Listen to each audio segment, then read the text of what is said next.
Assalamualaikum warahmatullahi wabarakatuh. Perkenalkan, nama saya Gilang Ramadan dari kelas TN3B. Dalam video ini, saya akan menjelaskan sedikit tentang perkembangan demokrasi di Indonesia. Perkembangan demokrasi di Indonesia dapat dibagi dalam 4 periode. Periode 1945 sampai 1959, masa demokrasi parlementer yang menonjolkan demokrasi parlemen serta partai-partai. Pada masa ini, kelemahan demokrasi parlementer memberi ruang untuk mendominasi partai-partai politik dan DPR. Akibatnya, persatuan yang digalang selama perjuangan melawan musuh bersama menjadi kendor dan tidak dapat dibina menjadi kekuatan konstruktif sesudah kemerdekaan. Kedua, periode 1966 sampai 1965, masa demokrasi terpimpin yang dalam banyak aspek telah menyimpang dari demokrasi konstitusional dan lebih menampilkan beberapa aspek dari demokrasi rakyat. Masa ini ditandai dengan dominasi presiden, terbatasnya peran partai politik, perkembangan pengaruh komunis, dan peran ABRI sebagai unsur sosial politik semakin meluas.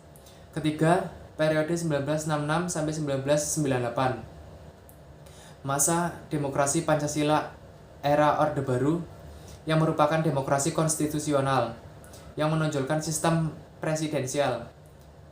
Landasan formal periode ini adalah Pancasila, Undang-Undang 1945, dan ketetapan MPRS atau MPR dalam rangka meluruskan kembali penyelewengan terhadap UUD 1945, yaitu terjadi di masa demokrasi terpimpin.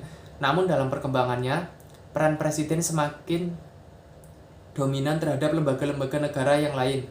Melihat praktek demokrasi pada masa ini, Pancasila hanya digunakan sebagai legitimasi politis penguasaan saat itu, sebab kenyataan yang dilaksanakan tidak sesuai dengan nilai-nilai Pancasila.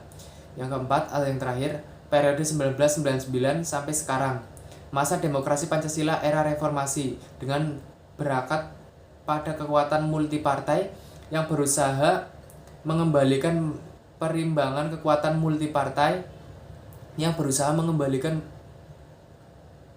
perimbangan kekuatan antara lembaga negara eksekutif, legislatif, dan yudikatif. Pada masa ini, peran partai politik kembali menonjol, sehingga iklim demokrasi memperoleh nafas baru.